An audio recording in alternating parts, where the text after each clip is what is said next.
You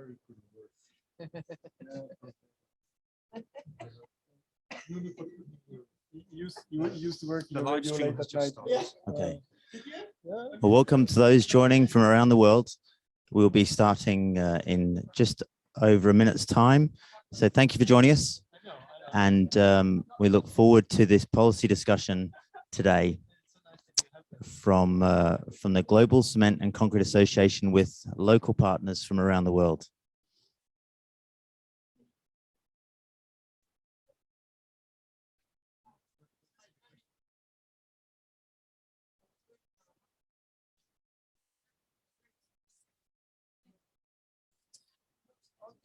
So we'll be starting shortly.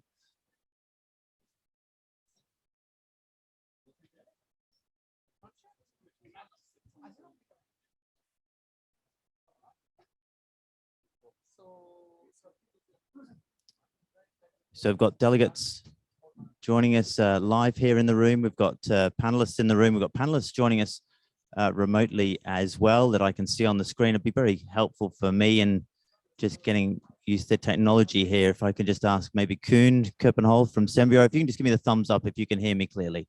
Yeah, I can hear you. Thank you, Great, Koen, that's fantastic. Thank you to you. So we just ticked over onto the hour or half hour wherever you are in the world. So we'll just give a few more seconds for people to join us.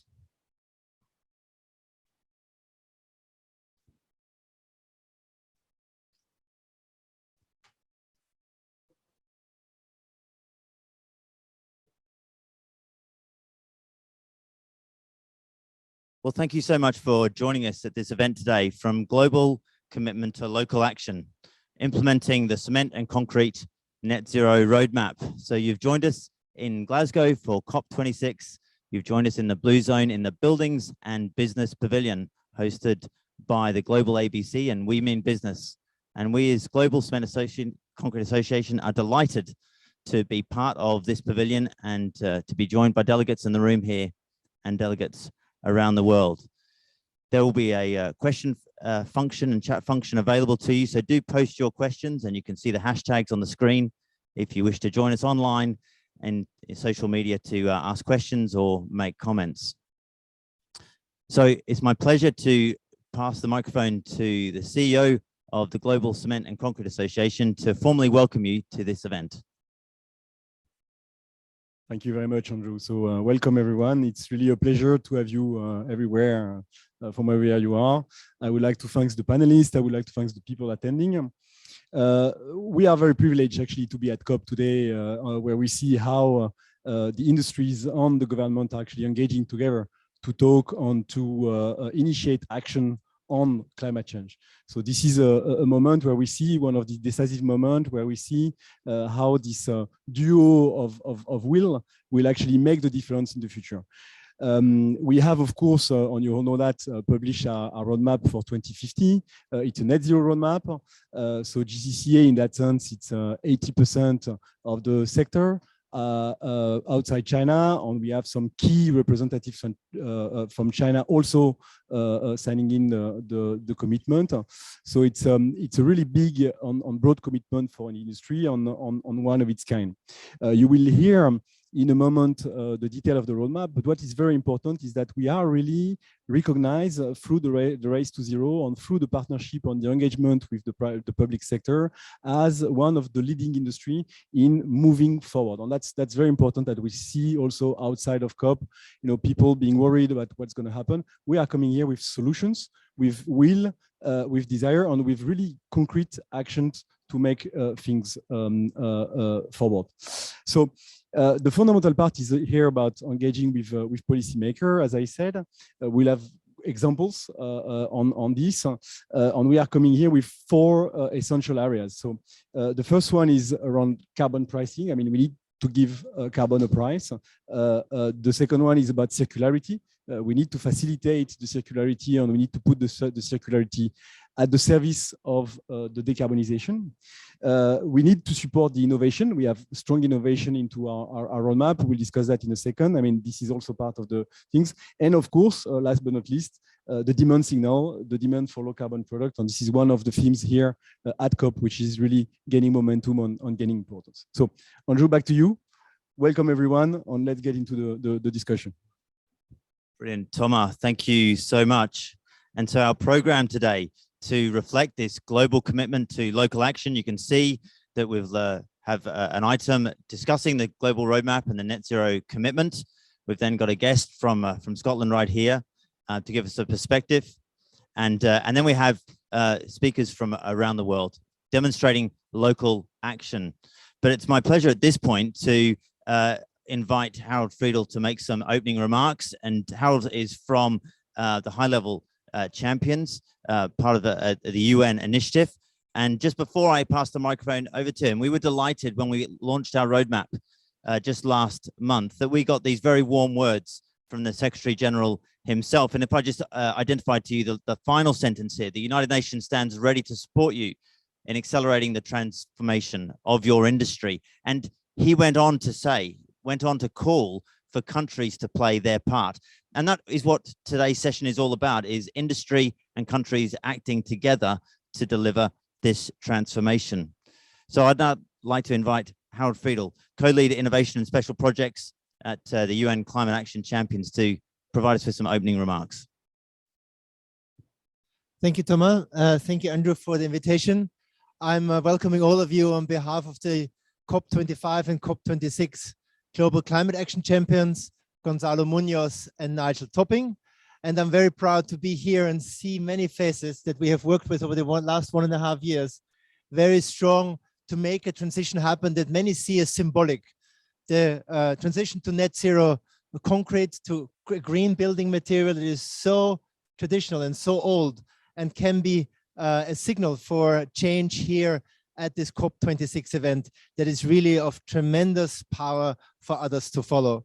And we have this on today here at COP, comes on the back of an energy day where more than 40 countries are now committing again to a transition from coal to clean power, which is a tremendous important signal for the companies here also, and you all behind the screens and all over the world. The hydrogen catapult is being launched. It will also push the price down below $2 per kilogram, which is another important tipping point that will make the hard to abate sectors and to transition these sectors a reality. It's so nice to actually meet some people here in person we have worked very strongly with in the last 16 months. And I want to say thank you on behalf of the champion, because together we have worked on a couple of key milestones in the last 1.5 years. One was the launch of the Marrakech Partnership Pathway, where we showed it's possible to transition to a net zero industry in collaboration with many companies from all geographies that are here present today, as well with the strong leadership from the GCCA, which has led to the race to zero commitments from about 30%. A third of the main suppliers are now committed to the race to zero. And the race to zero is a global movement now with about 500 investors, 1,000 cities, 5,000 businesses all over the world. And we walk around here at the COP event, you see this coming up everywhere throughout all industry sectors and beyond. And I'm very happy that the GCCA also joined this initiative as an accelerator, as the first industry organization to join this initiative as an accelerator, which is a big step forward and sending an important signal. And now today, an important dialogue with policymakers to make sure that the policymakers are ensuring the frameworks and clear rules for the future so that the suppliers can act even faster. Because we can't stop where we are now with the commitments. As many colleagues said this morning, we have to look into action. And I believe, having experienced a couple of the last COPs over the last 5 years, we see a new commitment to action here in the room and in the venue here in the UK. And that makes me very happy. So it's beautiful that we have the roadmap now in place. We're going to have clear commitments and targets, about 10 net zero cement plants. Hopefully we'll be able to see very soon, which is a beautiful also signal to the world that this is possible. On the way forward, more needs to be done, as Nigel Topping, my boss, always says. And let's look really together at key topics, we just discussed with Magali this morning. Circular economy, a lot of untapped potential there still. Watch out in the next days for strong demand signals coming from the public and the private sector. The UK presidency has worked very hard on this. And last but not least, the question of financing and collaboration, because one thing is clear, we need not less, but more collaboration. And so thank you for GCCA and its partners for laying the groundwork here over the last month, and hopefully this good collaboration continues. Thank you very much. Well, Harold, thank you. Harold, thank you so much. That's very kind words and warm words and positive words in terms of how we can move forward. On my left, I've got Magli Anderson, and online I've got Vicente Seso. These leaders of our industry have been responsible for chairing the working group that has delivered the global roadmap to net zero concrete for the cement and concrete industry. And so I'm delighted now to hand the microphone over to Magli first and Vicente online, who'll give you an introduction into this global roadmap.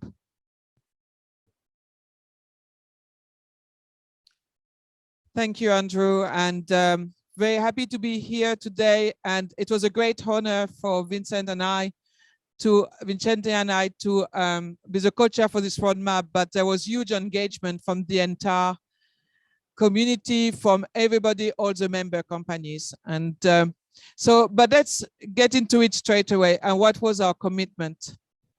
I think to be able to come together as an industry, all members, and make a collective commitment on going to net zero was something absolutely incredible. The momentum, the passion, how everyone got involved was absolutely beautiful. So I don't want to go too much into details of that roadmap because I will go through the slides, but I think what's important is, of course, the fact that we want to set out the net zero pathway to limit the global warming to 1.5 degrees. And as we are in Glasgow, as we are at the COP26, I would just highlight the last sentence of this slide, which is about we will succeed because we all want to succeed. The industry, the members, everyone wants to succeed, but we also need the right policy support in place.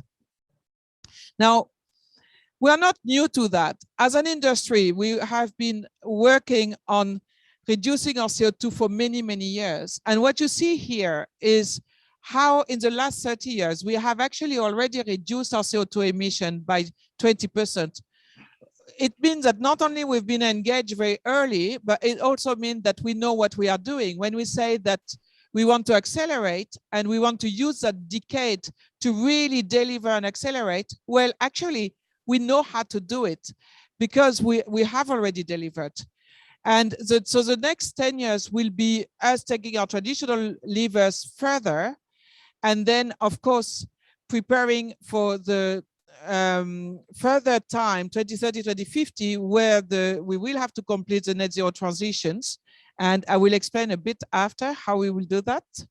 Here we are. So those are, how do we get to 2050? What are the different levers and how they will play? Don't worry, even though I could talk about these slides for hours, I won't do that to you today. But remember, I just said how we had those traditional levers that we knew very well. And this is what you see here in the red box called savings in clinker production. And the other orange box, which is saving in cement and binders.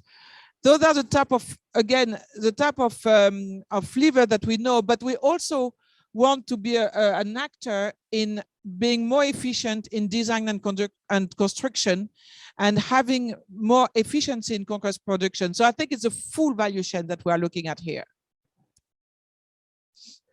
So when we say it's a decade to make it happen, I talked already about the clinker substitution, and I talked already about being more efficient in concrete productions. We have to accelerate that, but I think the true challenge of that decade is to really make CCUS technology work.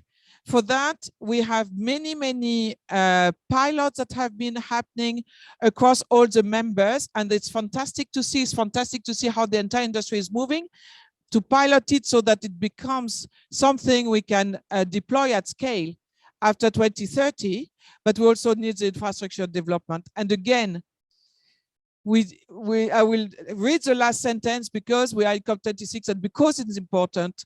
We will strive for and collaborate in establishing a policy framework to achieve net zero concrete. But it's nice to talk about our 2050, but again, I want to go back to what we are doing now and what we are committing to 2030, because what's important is is the fact we start today. So we are committing to have a 25% CO2 reduction per cubic meter of concrete, 20% CO2 reduction per ton of cement by 2030. And as it was alluded just before, we also commit that there will be 10 plants which will have carbon capture technology at industrial scale. And I will stop here to pass now the microphone to Vicente, my co-chair. Thank you very much, Magali. Thank you very much for the invitation and for everybody to be here. As Harold said, this is like a very important milestone for the whole industry to come together. We developed this roadmap and it's very robust. No? For this roadmap to happen and for it to go faster and for us to be able to really go quick in the decarbonization effort in our industry, we need public policy. No? We need a comprehensive policy framework that we have something similar or close to the ideal in Europe. And in Europe, if you see all the results and figures of what we have accomplished as companies in our sector, you can see that that's a good example of what needs to happen everywhere. So now we need to work with policymakers all around the world to create these policies for us to really be able to push for all the changes that the industry needs to make happen. No? Basically, in three main aspects. No? Make low carbon cement manufacturing investable. It means that there are ways and incentives for our production process to be decarbonized in a relevant way, that we remove all the obstacles that are out there in different geographies for us to be able to do this. We also need to stimulate the demand for low carbon concrete products. This is very relevant because this is how we can serve the construction industry and our value chain to become low carbon and even go to carbon neutrality by 2050. No? And finally, there needs to be a lot of infrastructure installed so that the circular and net zero manufacturing environment is transforming to a reality. One example of this is we need carbon capture and storage facilities that we can rely on when we do all the changes within our factory. We need the infrastructure for that carbon to be reused, to be reutilized, or to be sequestered. If we move to the next one, being more specific in and doing very specific policy asks to the governments that are present at the COP26 is in procurement. We need public procurement because it can accelerate the adoption of low carbon cements and concrete products. If in public works, the authorities help us to accelerate the adoption of these low carbon cements and concretes, we know for sure that the private sector will take this example, and we can then extend and further do the penetration of these low carbon products that is required. In alternative fuels, we are the best solution for co-processing waste that is currently non-recyclable and that it will stay in landfills forever. We need that waste to be redirected to our facilities so that we can have a good disposition of it and we can turn it and have it recovered in energy and transformed into minerals in our production process. We need to do very relevant clinker substitution in our process so that we can unlock all the circular economy potential that there is in our industry. We are a great user of waste of other industries that we can incorporate into our materials and into our products. And we need the policies for us to be able to do that. There are some countries in the world where the use of these byproducts are not fully authorized and are not fully to their full potential. Innovation is very relevant because there are technologies like carbon capture and storage that are still in the infant stage.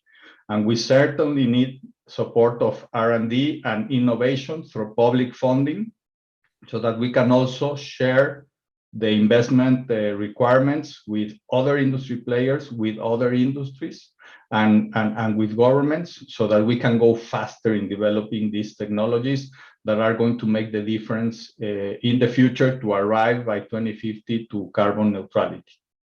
And last but not least, we can do a lot to work with our construction industry and the authorities that define the build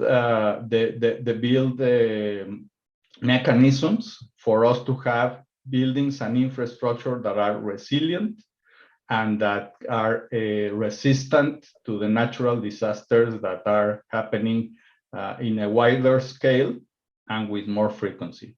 We think with a robust set of policies, our industry can thrive and our industry can accelerate the decarbonization route that we have set for ourselves.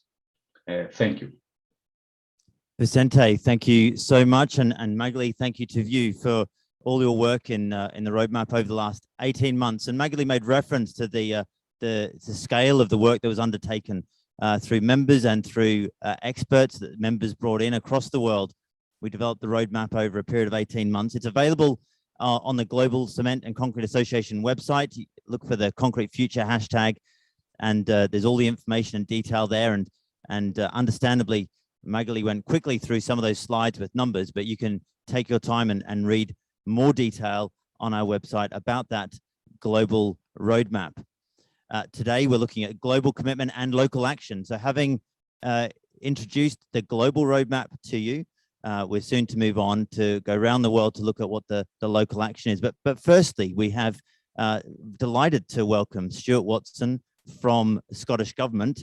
He's the policy lead of decarbonisation of energy intensive industries, to give us a perspective from Scotland, because obviously COP26 from Glasgow here, it's a beautiful sunny day today, and we're enjoying the hospitality of Scotland, and it's great to have a perspective from Scotland. Stuart is responsible for energy intensive industries more broadly on the cement side of things. A population of 5.5 million in Scotland. There's one cement plant here. So a really interesting perspective that Stuart can bring to us. So Stuart, thank you for joining us.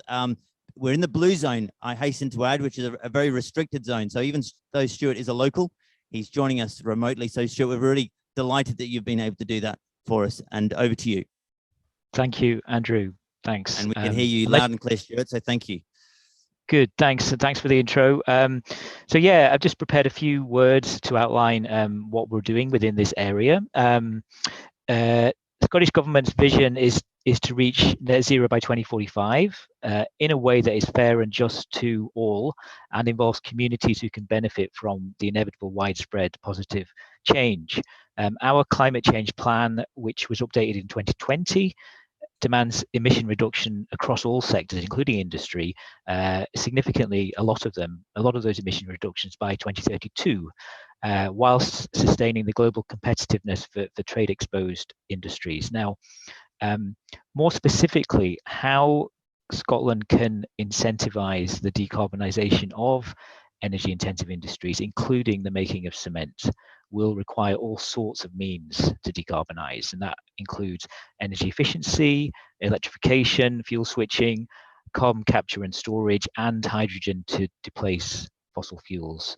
But to achieve deep decarbonisation, we also have to be creative, share ways to decarbonise beyond sites, clusters, or commercial boundaries, and review consumption patterns of products to encourage circular economies. In short, we need to look at the systems within which products are made and the markets they enter.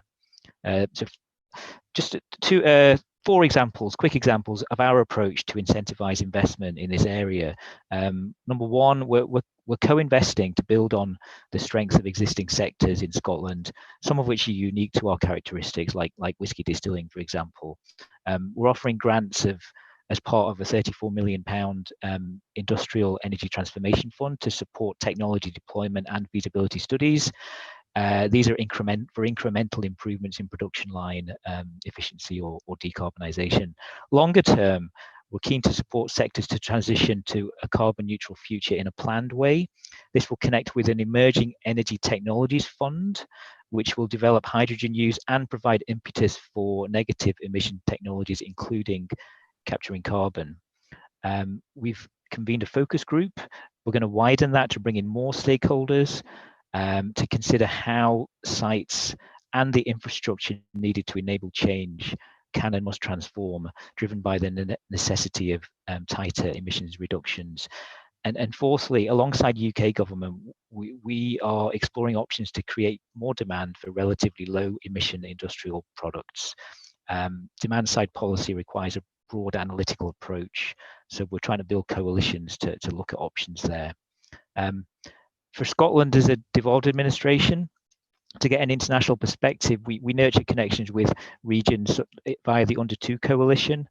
Our administration has constraints on levers, of course. So via regional connections, we gain insight into technical options and how to work effectively with stakeholder groups to make things happen. Bringing it back sort of locally, I'm finishing off in a minute. We've the foundation of a good relationship with our one cement making plant in Scotland, which is on the east coast, about 20 miles east of where I am in Edinburgh. It's in Dunbar on the east coast. It's invested considerably over the past few years, including enhancing rail capability so that the cement produced there is more often transported by rail freight to construction projects across Scotland and into England. So locally, we've got a good relationship with energy intensives, including cement making.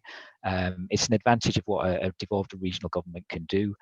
It's something firm for us to build on as we support deployment and the sequencing of multiple practical proposals that will lead towards much lower carbon industrial production in line with our climate change commitments. Stuart, thank you. Stuart, that was great. Thank you so much for that perspective. No problem. From Scotland, as we move from considering the global commitment to local action around the world. It's great to know what's happening here. And a great segue that was unplanned was the fourth of your points was to do with demand signals and procurement. And so the first place we're going around the world is to Canada, where we welcome Michael McSweeney and Andrew Noseworthy from industry and from government, respectively. And gentlemen, I hand over to you. Well, thank you very much, and very much appreciate the invitation to participate in this session. We attach a great deal of priority to the work that the GCCA has done in this space. It's been incredibly valuable to us. As some of you may already be aware, late last year, Canada set out an ambitious climate agenda that includes a range of initiatives to drive emission reductions. Our present goal is to reduce national emissions to 40 to 45% below 2005 levels by 2030, and we're committed to net zero by 2050. Our plan includes a variety of measures, including a price on carbon, regulatory measures, and support for large-scale industrial decarbonization initiatives. Importantly, we see our plan not just as an environmental policy, but also as an industrial policy. The world around us is changing rapidly, and our industry seizes the demand to reduce carbon will ultimately impact on the competitiveness of companies, industries, and ultimately nations. While the importance of transition within the fossil fuel sector has been a key issue in this trend, the imperative for change is really impacting on all industries. And in some cases, the pandemic is forcing us to think more quickly and in a more focused way about future competitiveness. In Canada, this has caused us to really think strategically about how government and industry can work together to drive change. Now, in the case of cement, cement is one of the largest sources of industrial sector emissions in the world. I've seen some estimates suggesting as high as 25% of industrial CO2 emissions. Within Canada, the industry is also economically important, directly employing over 150,000 people. In this context, it's an especially critical player in Canada's industrial transition and decarbonization plans. And to this end, earlier this year, the Government of Canada and the Cement Association of Canada established a joint working group committing us to work together on decarbonization and to bring forward a roadmap that will provide the Canadian cement and concrete industry with the technologies, tools, and policies needed to achieve net zero carbon concrete by 2050. We have set ambitious targets for our work, hoping to reduce over 15 megatons of GHGs cumulatively by 2030, and then ongoing reductions of over 4 megatons annually. Now, we're just embarking on the details of this work and have established technical committees to drive discussion on the development of proposals for further collaboration in areas like procurement, building knowledge and supporting market development, driving innovation through codes and standards, and supply chain development. Our ambition is to have this work done late this year, and while our focus is on decarbonization, our discussions are inevitably touching on how we can collaborate to both support innovation and strengthen the efficiency of the industry more broadly.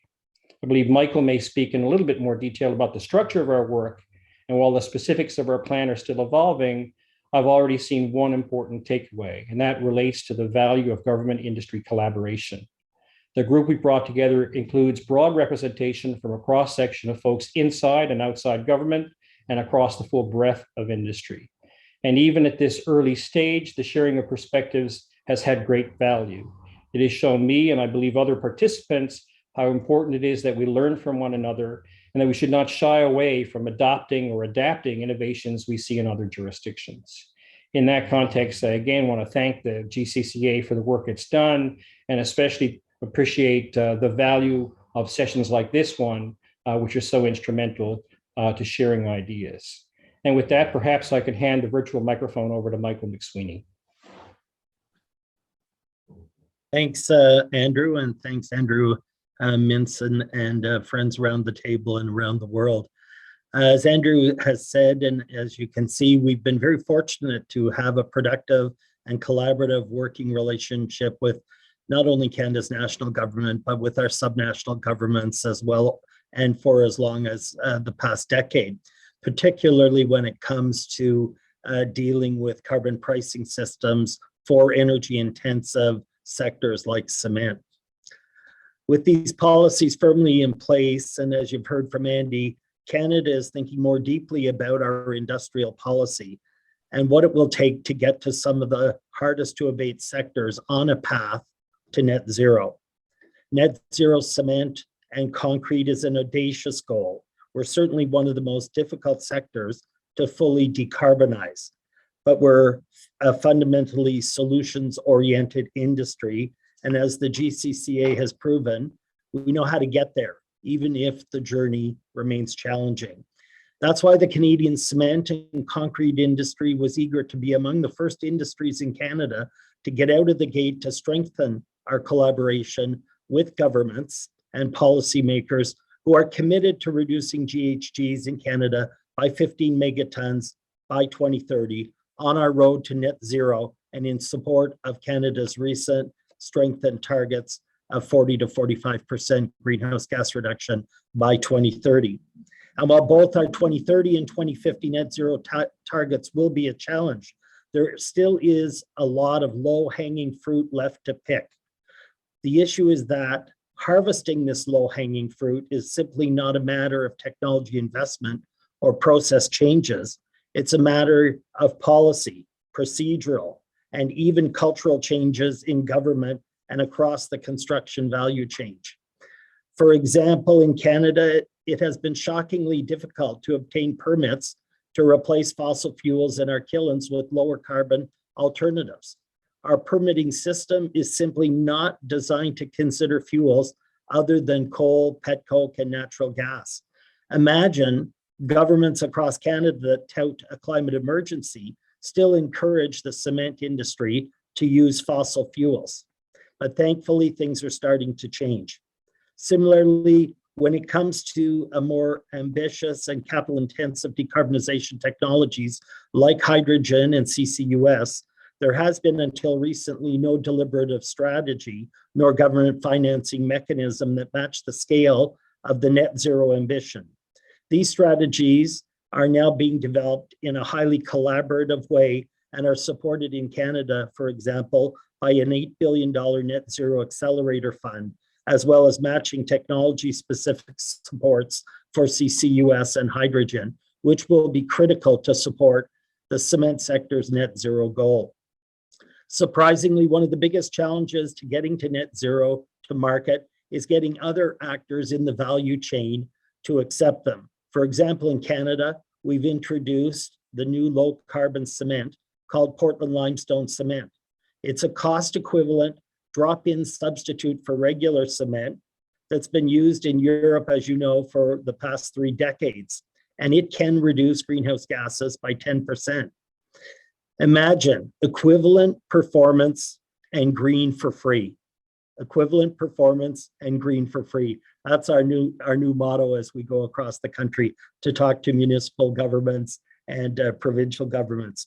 But the biggest obstacle to its adoption in Canada is ironically public procurement professionals who have yet to come to understand their role and responsibility in addressing the climate emergency.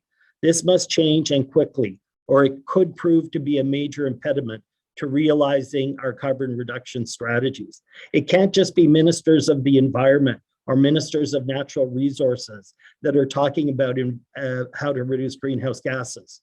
There's no silver bullet, it's silver buckshot.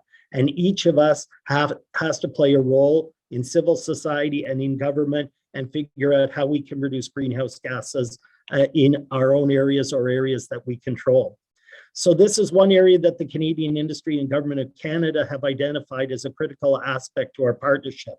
We are working to identify what needs to be done in terms of R&D, education, and policy to ensure that public procurement accelerates rather than hinders the adoption of low carbon solutions we need to make net zero a reality.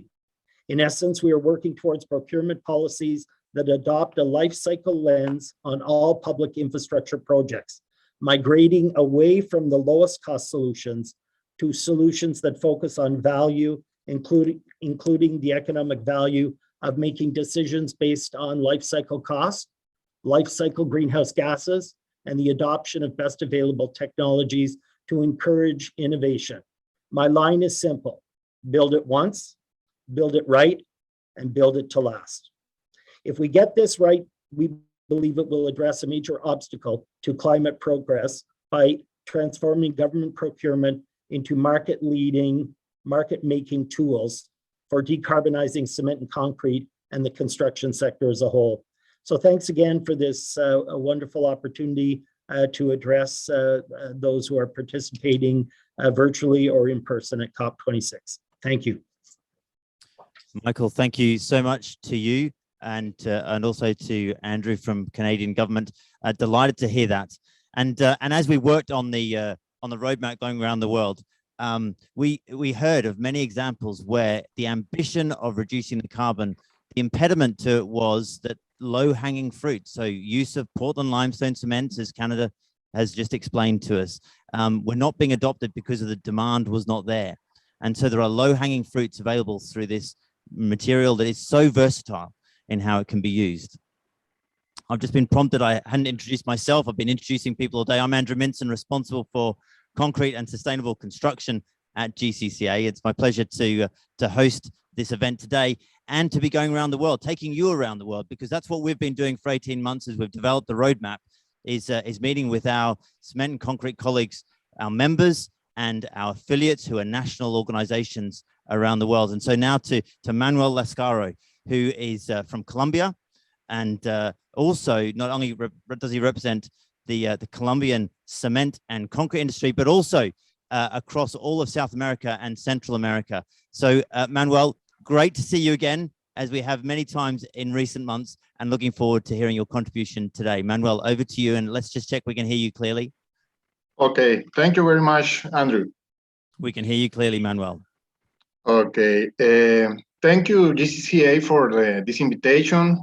Thank you for all the panelists, my colleagues from the cement and concrete industry around the world, and the people that is hearing us also in this conference. I'm going to talk about what is happening with the cement and concrete industry in Colombia to reduce the greenhouse gases, and the relation with the project that we have in Colombia and the GCCA ambitions towards 2050. Next, please. So for a start, industry has implemented a technical roadmap to reduce the emissions. The framework was 2010 to 2030. I would like to mention that 4 of the 6 main producers in Colombia are members of the GCCA. So the technical adoptions that they are doing are in line with the GCCA, has been built during the time. It's not a thing that they started yesterday. It's a thing that started before, several years before. And we have been having a lot of great progress reducing the emissions, especially in the last decade in Colombia. So we have a roadmap that was built in collaboration with FICEM, that is the Inter-American Federation of Cement in Latin America. And during that process, we had an open dialogue with the government. We have been talking with the Ministry of Environment, Industry, Housing, and Mining to take the points that are critical to achieve the reduction of emissions. So that's the thing that we have today. And now we are setting the GCCA recommendations, as Michael mentioned. It's a technical group that has been studying and implementing the best available techniques for the cement industry. It's a technical group.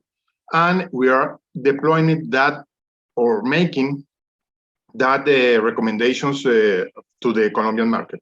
So that's the situation today. Next one, please. But we need to understand something, that is, development means sustainability.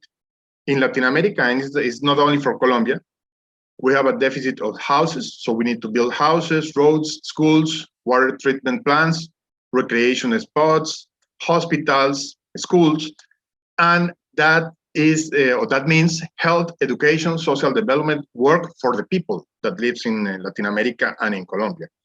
Change, for example, the road that you are seeing at the left, and make only the pavement that is built by cement or by concrete, is giving the opportunity to many people to be more sustainable.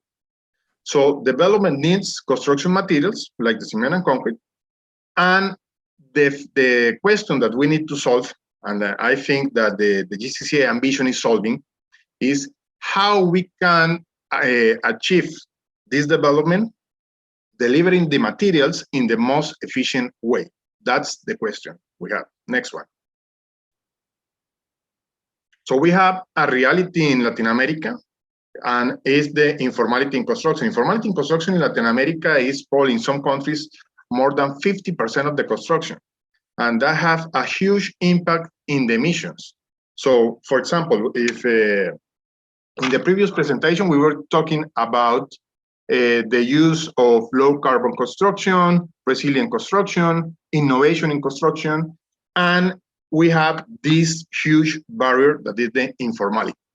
So the role of the governments trying to tackle this issue and to see how we can convert informality construction into the formal construction is going to help a lot, more than the technical development that we have in the plants, especially in Latin America, to achieve the net zero goal. Next one, please.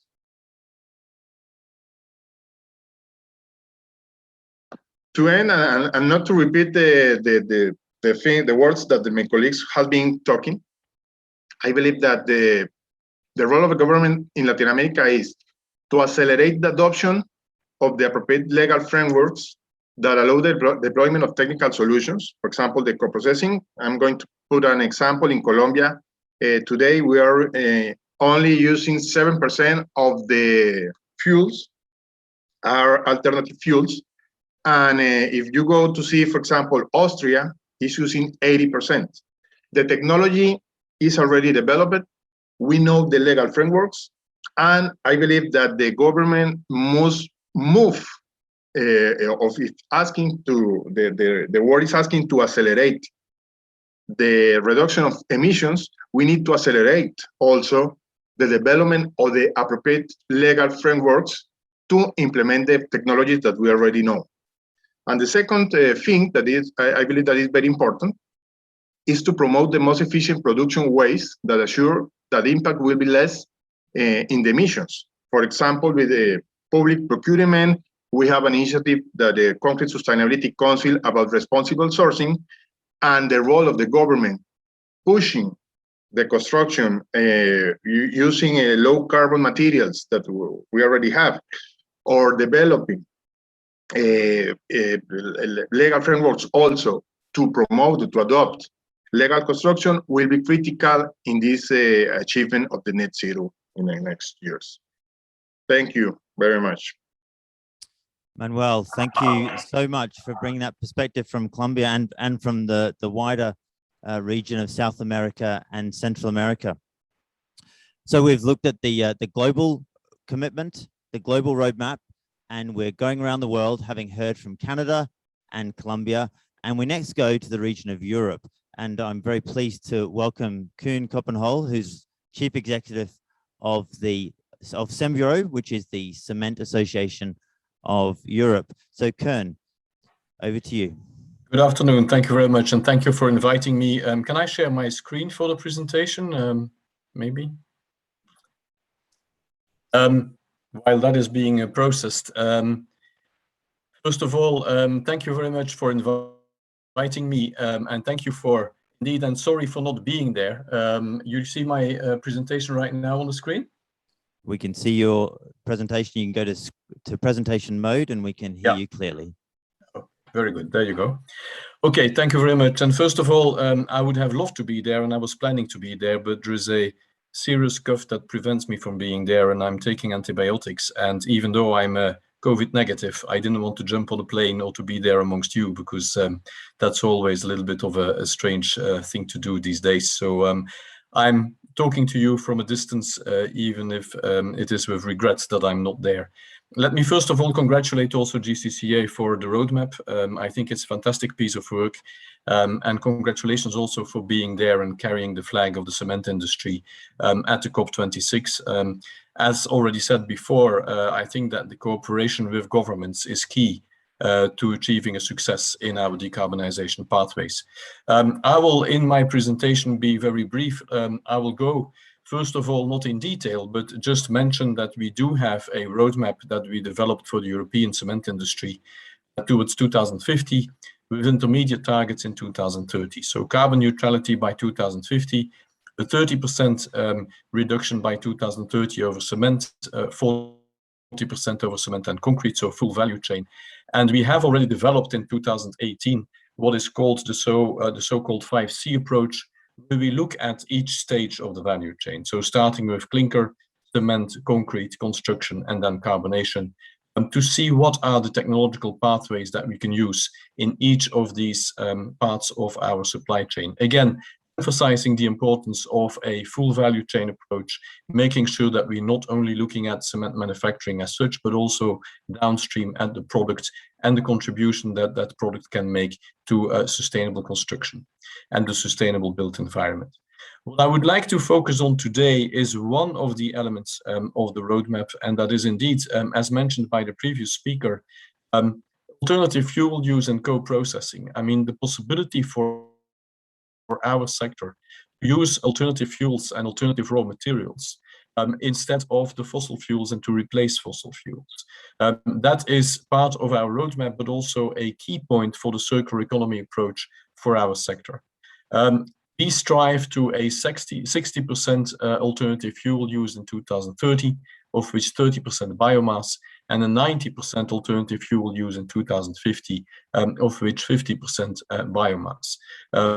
Indeed, GCCA also has targets of 22% by 2030, 53% by 2050 in its roadmap, and that is indeed looking at the global picture. We think that in Europe, we have these figures because we indeed started from 2% in 1990, and you see how that has increased over the years, where we achieved 50% alternative fuel use. So 50% of our fuel needs are covered by alternative fuels in 2019. If you look at the energy in consumption by fuel type, you see on the left side the 50% fossil fuel use still, and then 32% non-recyclable waste and 18% biomass waste. On the right side of this slide, you see the breakdown of the alternative fuels, again, figures for 2019, and you see there a variety of waste streams that we use. Just to mention and to repeat that this is really an important part of our circular economy approach. We think that the whole action towards climate change and the reducing of the emissions is also very much a circular economy approach. When you're talking about using waste from other industries as an input and a feedstock for our own production process, that is a circular economy approach. And I think we need to emphasize that circular economy element in our business, not only upstream, but also downstream through, for instance, concrete recycling when it comes to the product cycle of our business. Circular economy is an essential part of the climate change agenda.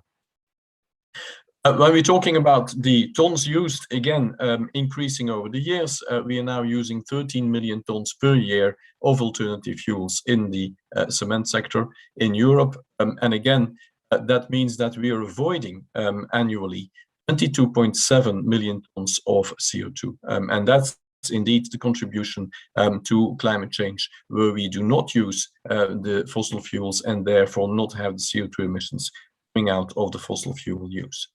I will end with the last slide, where I started by saying that it always requires a cooperation also with governments. As said by the previous speakers, there are no serious technical impediments to increase the use of alternative fuels. When I was referring to the targets we have in Europe, there are plants in Europe that are operating at 80 or 90% even of alternative fuels in Europe. The example of Austria was given. There are indeed plants, individual plants, that are operating at higher levels. So technical impediments, not really. Where are the impediments? And that's where I think there is a cooperation needed with governments. The impediments are in the range also of making sure that we continue to have access to non-recyclable waste, to biomass waste. And there, repeating again what previous speakers said, landfill needs to be avoided of non-recyclable waste. We need to make sure that the waste is coming in a direction where it can be used in a circular economy approach. For all the areas where we have access to waste, it's important that there is also a waste shipment and movement of waste, which is facilitated between countries. That's an essential element, again, furthering and promoting access to waste. And I think then also the requirements that are not necessarily at European level, but also at national level. We have taxation, for instance, of landfill operations that can help to promote the use of alternative fuels and alternative raw materials. We also have permitting conditions that need to be put in a way that is facilitating the use of alternative fuels and alternative raw materials. So I think these elements together will indeed help us to increase the use of alternative fuels and alternative raw materials. I emphasize now in this presentation mainly the alternative fuel use. I think in Europe, we're proud of what we achieved, but I think that for the rest of the world, there is a lot of potential that can be achieved, and that is also exemplified by the roadmap that GCCA has put together. So I will stop my presentation there, and thank you for your attention. Well, Koen, thank you so much. And exactly that point, why we at GCCA invited Koen to speak on alternative fuels was the leading role that they have and the best practice and learnings that we can take from what's been achieved in Europe around the world in that area of the use of alternative fuels. And so, Koen, thank you so much for your help in developing the global roadmap and your help in sharing best practice globally. So we've covered many of the policy topics that Vicente introduced when he talked about the global roadmap, and we've gone through Canada and Colombia and Europe, and we had a perspective from Scotland as well. And it's now coming back full circle to closer to where we physically are here in Glasgow, and I'm delighted to introduce Dr. Richard Leese from the Mineral Products Association within the UK. The MPA represents cement, aggregates, and concrete, and other materials besides that. And so we've invited Richard to speak more generally, but also specifically on the topic of innovation. So more from Richard, and I'll just share your slides now, Richard, and we'll just make sure that we can hear you clearly, Richard. Thanks, Andrew. Yeah, loud and clear, and your slides are going. That's brilliant. And colleagues, thanks for the opportunity to highlight some of the interesting and exciting developments in the UK.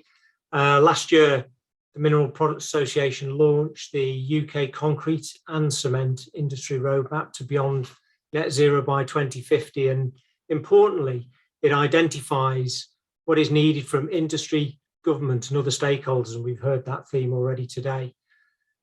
As we've heard, we're in the decade of delivery, and I'll briefly describe how we're delivering in the UK. Next slide, please, Andrew.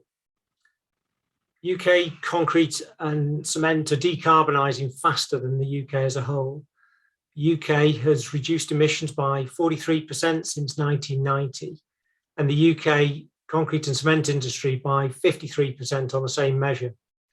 But obviously we can't rest on this early action. So although our industry emissions are around 1.5% of the total UK territorial emission, which is around 5 times lower than the global average, our roadmap outlines how 1.5% becomes zero and how we can contribute to other sectors lowering their environmental impacts. Next, please. No net zero journey can be delivered by industry alone. You flip the slide on, please, Andrew. All actors, including supply chain and policymakers, need to play their role. The UK government has made some initial but important first steps. The industry decarbonisation or industrial decarbonisation, net zero and other strategies have brought with them government funding for innovation projects. And these are helping the industry deliver on our roadmap. MPA and our members are working together with on collaborative innovations where the results are shared across the industry to maximise both the environmental and business benefit. Next, please. Firstly, on low carbon cements. MPA has just completed a 2-year test programme of low carbon multi-component cements. One of the cements is 60% lower CO2 than the current market leading cement in the UK, SEM 1. The innovation programme was part funded by UK government, and a demonstration wall has been installed at the UK's largest rail infrastructure project, High Speed 2, using the range of low carbon cements. Each of the panels represents a different cement in the test programme, but they're performing the same function. And the lowest in this example is 55% lower CO2 than the current market leader. Next slide, please. Secondly, on carbon capture, MPA is collaborating with government on the development of business models to assist the deployment of carbon capture and storage, so that CCUS can deploy with the same success as renewable energy. Important developments that the UK government has recently announced: 2 industrial clusters to be taken forward as track 1 as part of a wider commitment to capture between 20 and 30 million tonnes of CO2 across the economy per year by 2030, and as part of a £1 billion government investment programme in CCUS infrastructure. And Vincente mentioned the importance of infrastructure investment. And we have a cement plant that's directly involved in the HyNet cluster, and other MPA member operations are candidates to link to that cluster. Next slide, please. Exciting developments on fuel switching are helping inform the UK's hydrogen and net zero strategies. MPA, with our partners, is investigating the possibility to net zero fuel the UK cement kiln with a combination of biomass, hydrogen and electrical energy. A feasibility study concluded it was theoretically possible, which set up an application for £3.2 million in government funding. The demonstration is split into 2 parts: a trial of hydrogen and biomass at Hanson Heidelberg plant on the kiln's main burner, and a trial of biomass and electrical plasma energy in the calciner at CRH's tarmac plant. The demonstration project is still in progress, but the main burner trial is complete. Next one, please. And this was the Next slide. Yeah, and this was the exciting moment when we achieved proof of concept on the Kilmaine burner with a fuel mix of 47% hydrogen and 12% meat and bone meal and 41% glycerin. A groundbreaking world first achievement in Lancashire, England, with a small number of happy and emotional people to witness it. And emotional, I say, because we all knew it was a game changer for the industry. Next slide, please. But despite the good progress on innovative projects, there's still some way to go before we start seeing large volumes of hydrogen in the fuel mix. But these are important first steps. In order for major net zero investments to take place, we need policy enablers to make sure we eliminate the risk of carbon leakage. We adopt national accounting measures so that the UK takes full responsibility for its carbon footprint. We need to see sector-specific funding to accelerate the transition and ensure that through government procurement, we incorporate whole life carbon measurement to achieve the best social and environmental outcomes. Back to you in Glasgow. Thanks, Andrew. Richard, thank you so much for that. Our fifth country that we hope still to be able to go to is India, but our delegation from India has not yet arrived from a very important launch that's happening, just finishing as we speak. The First Movers Coalition, which has been initiated by John Kerry and the World Economic Forum. They have finished their announcement of their founding members, so you can look that up online, the First Movers Coalition. We're delighted that there's such a high presence within that from our industry. Magli's company on my left here, Wholesome, are there, as well as Cemex and Dalmia as well. And it's Mahendra Singhi from Dalmia, who we hope might be able to arrive in time to join us here to give us a perspective from India. But in the meantime, we'll have some questions and answers, and there's an opportunity online to ask questions. There's an opportunity online to join the social media chat with the various hashtags that are available. And you can see those there on the screen now. And we've got some questions in the room. My colleagues will help me. I think we've got one from my colleague from the United Nations Economic Commission for Europe. Europe in the title, but you have a much wider remit than just Europe, going into North America and Asia, including Russia as well. So your question, sir.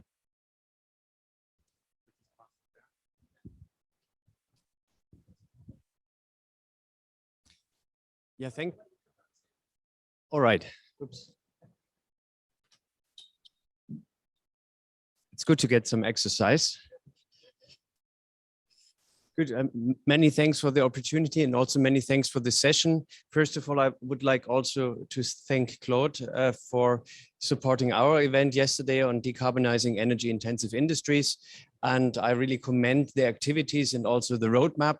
And I consider it very, very important that we tie in all different pathways to find the solution. We have heard a lot from the different interventions from the different world regions and associations on the notion of exchanging the fuel source and getting rid of the emissions arising from the processes themselves. But I wonder whether you can share some insights on how you plan to use energy efficiency and waste heat recovery, for example, to improve the operations on site in the various different manufacturing sites.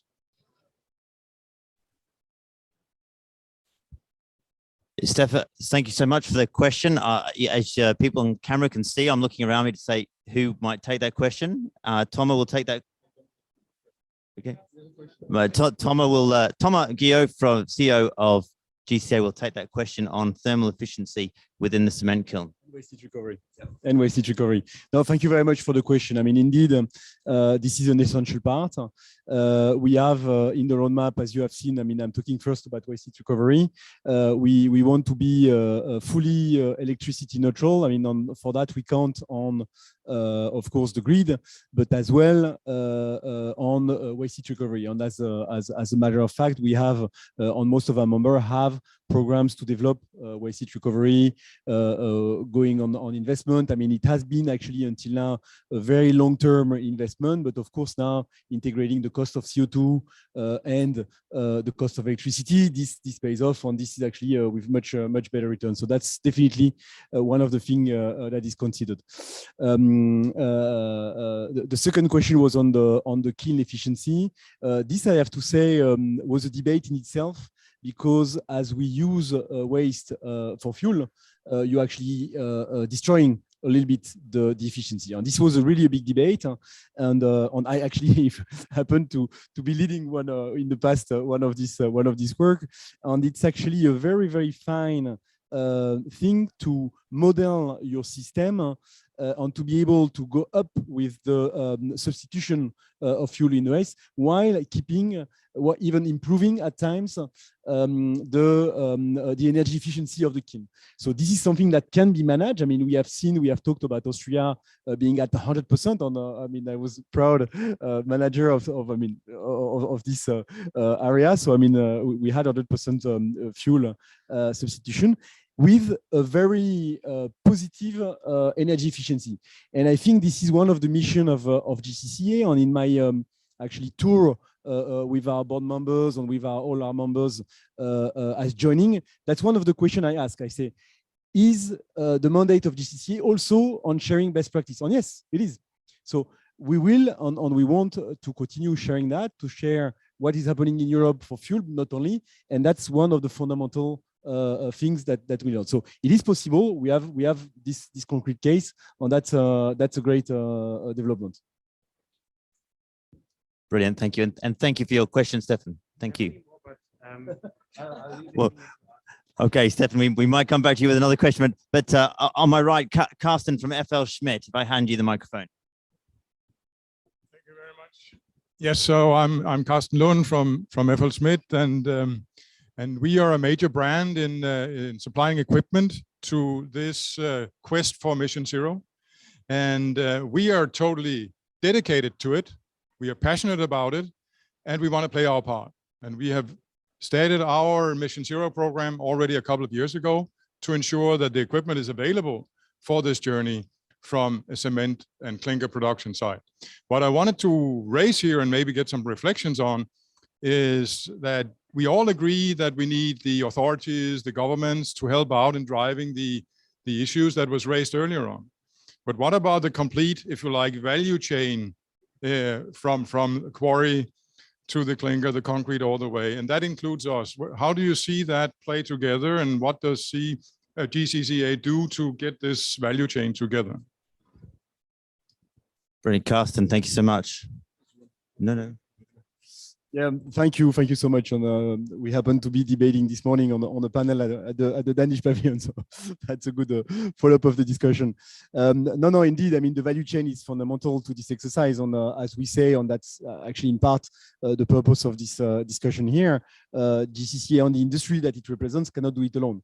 So we have to engage. We have to engage, if I may start, with the customers, with the people that use the material. We have to engage with all the people in between that transform the cement in concrete, and of course with the suppliers. It is fundamental. I mean, we have to realize basically the amount of the transformation, and that's one thing that we need to calculate.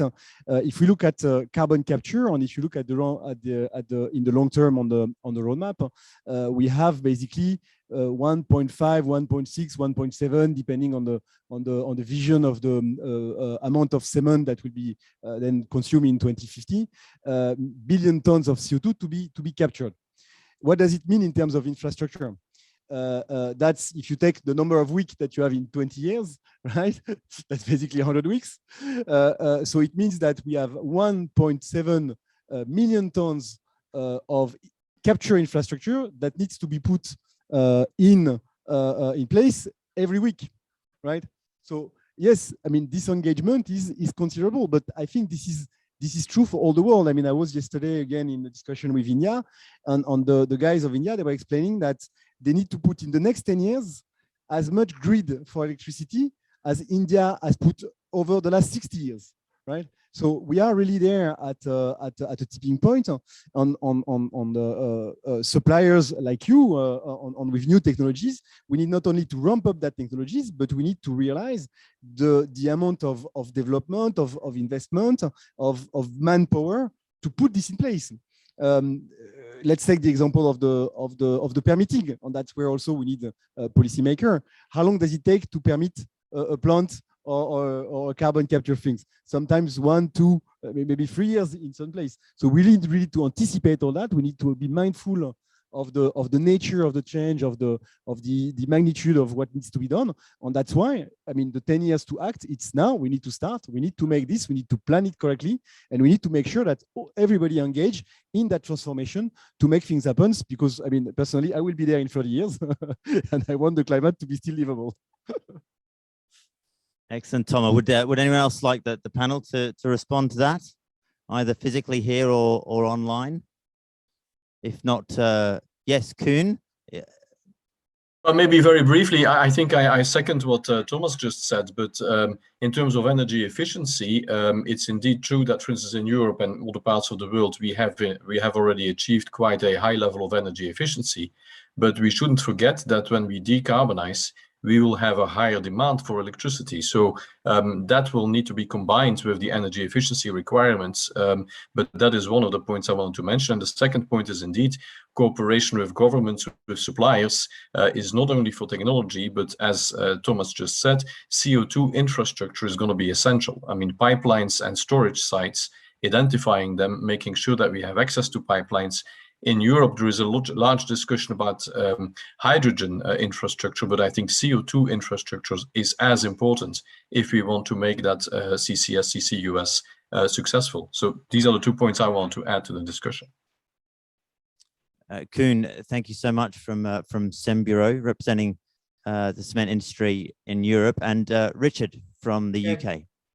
Just to come back on the energy efficiency point, I think we've got to look at what the plant of the future looks like. And if it's a carbon capture plant or a plant generating its own hydrogen, then it's going to be a lot less energy efficient than today's plant.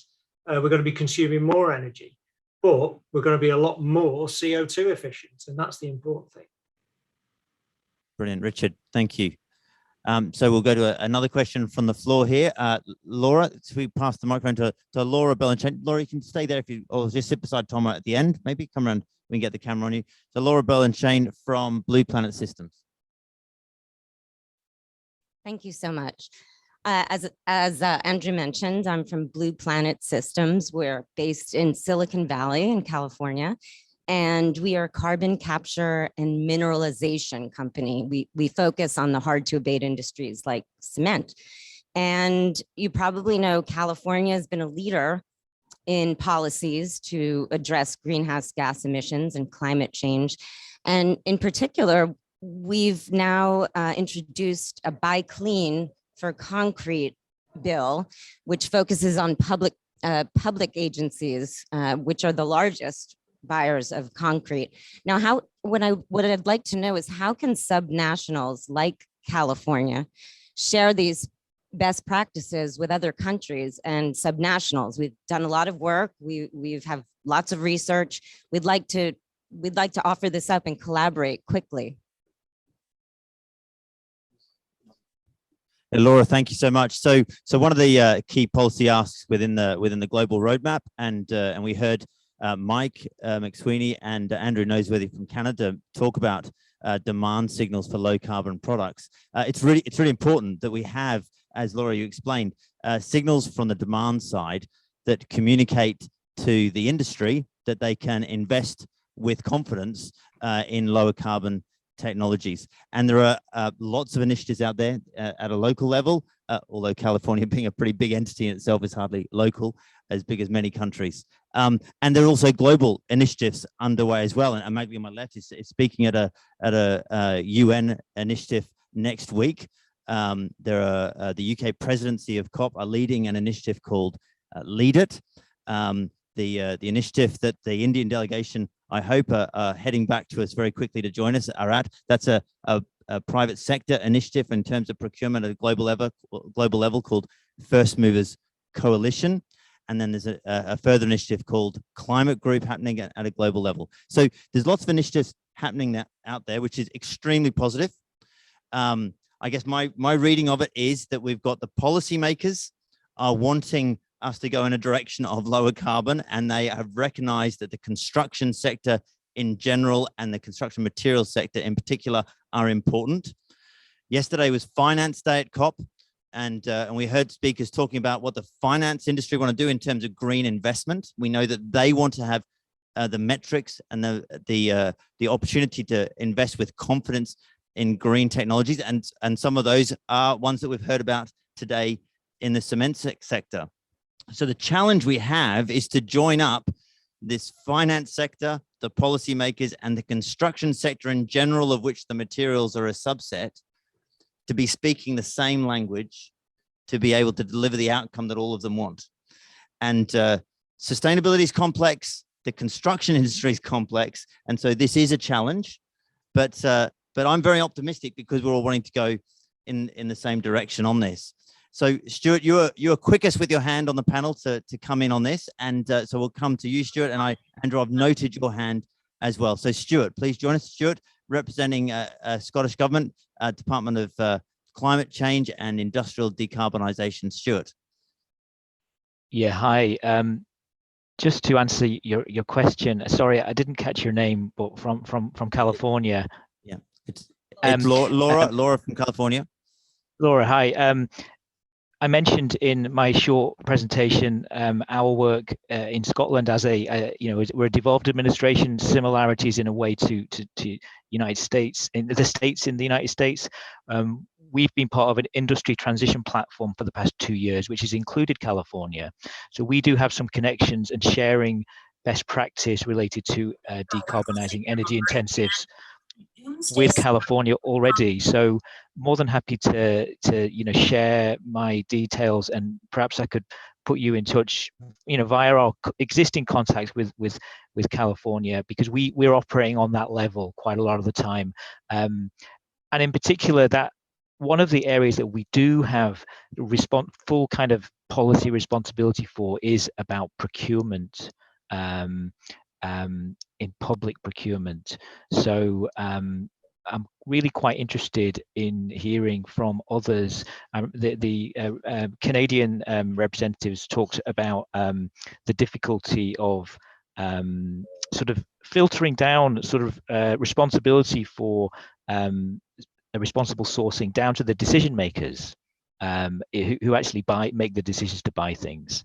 And so, sorry, I'm kind of taking an answer and also asked a question, but be interested to hear if anybody's got some really good examples of where that's working and purchasing decisions are really being affected by sustainable credentials of concrete and cement products.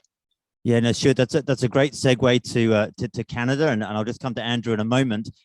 You may have noticed Manuel Lascaro of Colombia mentioned the Concrete Sustainability Council scheme, and that is one on responsible sourcing.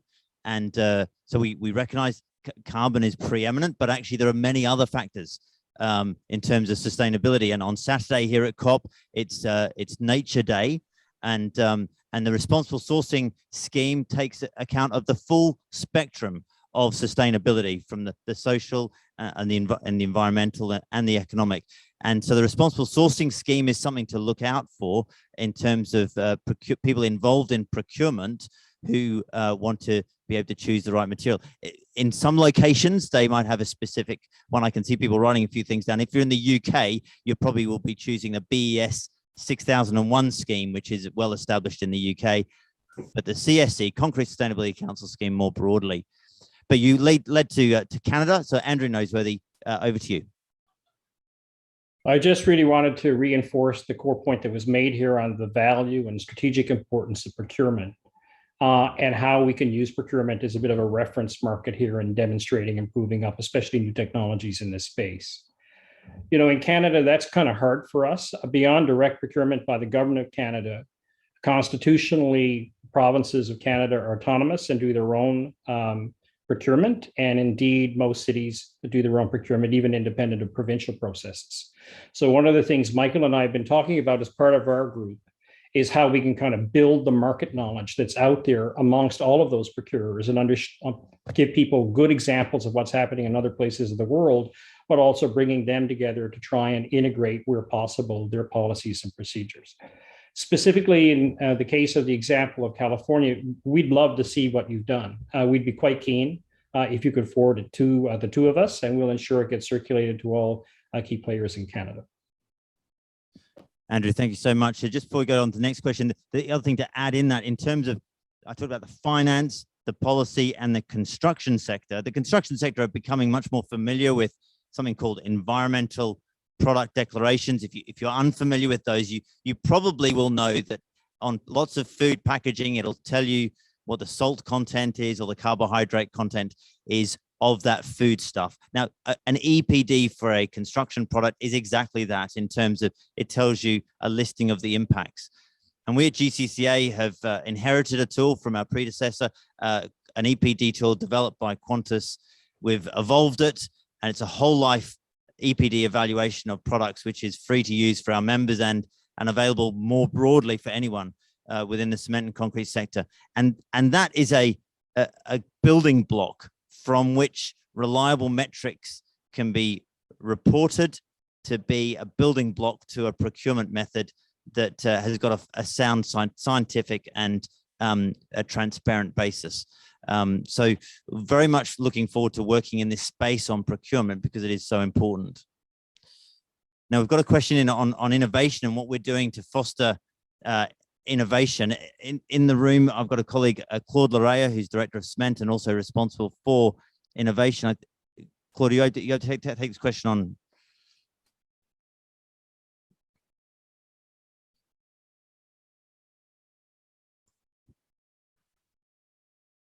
Thank you, Andrew. Good afternoon or good day, everyone.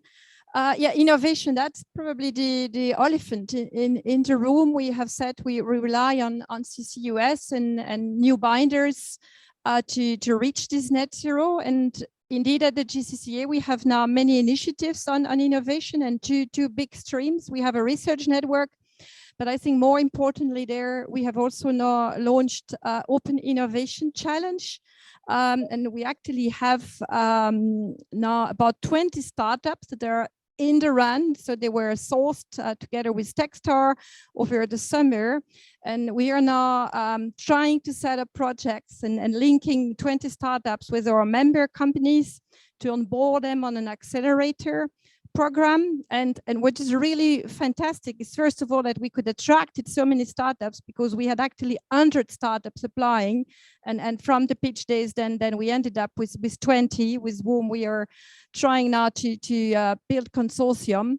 But every day I get contacted to say, can we join? And so I think this is really something that we will continue, and innovation will come from outside our industry as well. And we really have to be open to the outside world and be open to what are those solutions. They will probably not all fly, but I think only if a couple do fly and help us, this is just really, really positive.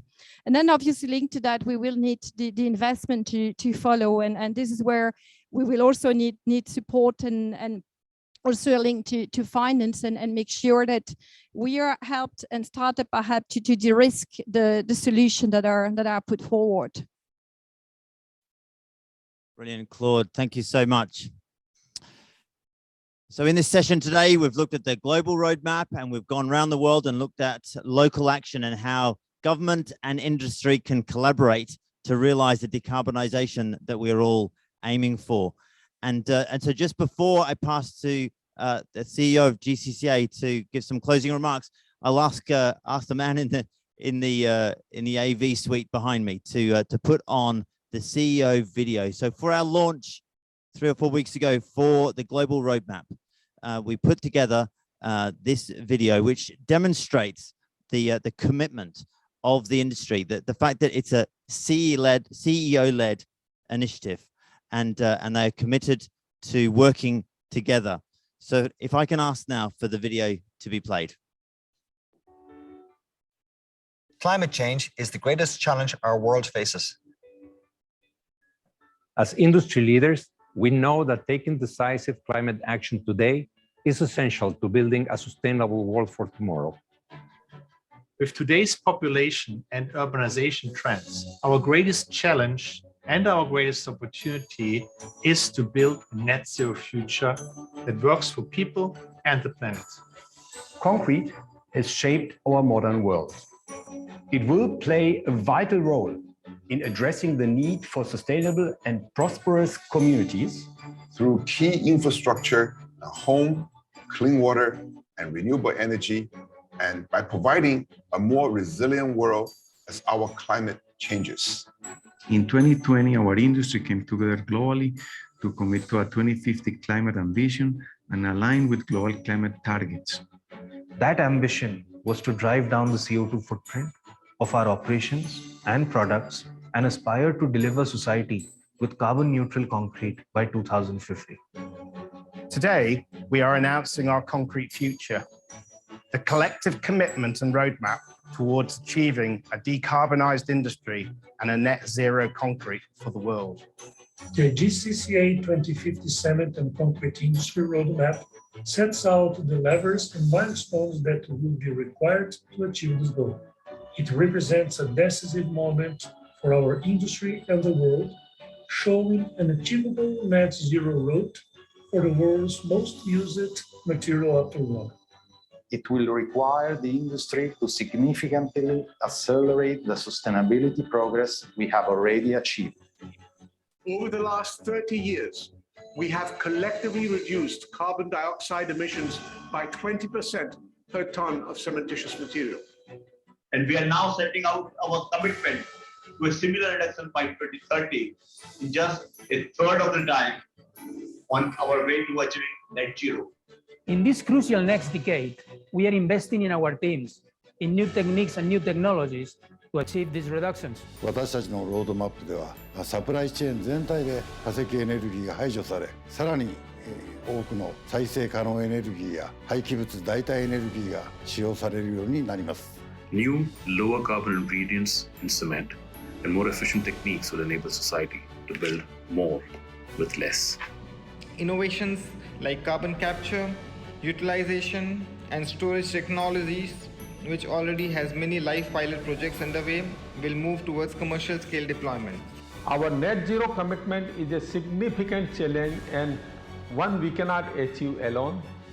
We need to work with all stakeholders in our value chain, as well as with governments and policymakers, to ensure the stage is set to make this possible. Through our Concrete Future Roadmap, we will deliver a decarbonized industry, provide net zero concrete, and together build the sustainable world of tomorrow.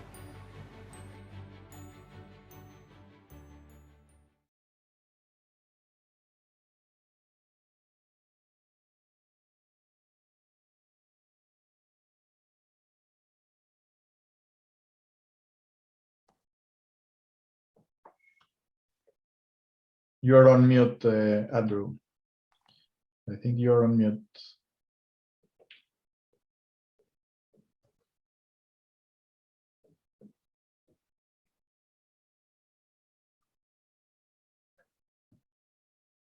No sound from the main room, at least from my point of view. Now, you're right. Okay, can you hear me now, Kern? Can you thumbs up if you can hear me, Kern? Yeah, now I can hear you. Brilliant. Well, thank you very much for everyone for joining us, and please do go onto our website to look at that video. It apparently was a little bit jumpy, and the sound quality and music did not come through. So that's by way of encouraging you to go to the website, view that video in its full glory online yourself, and read up all the details of the global commitment that has been made. Thank you for joining us today. This session is available following this live session, so you can pass it on to colleagues if you so wish. And it just leaves me to thank the people here with me and those who've joined around the world to be able to deliver this event today. Thank you very much. Thank you. Thank you. Bye. Thank you. Thank you. Bye-bye. Thank you.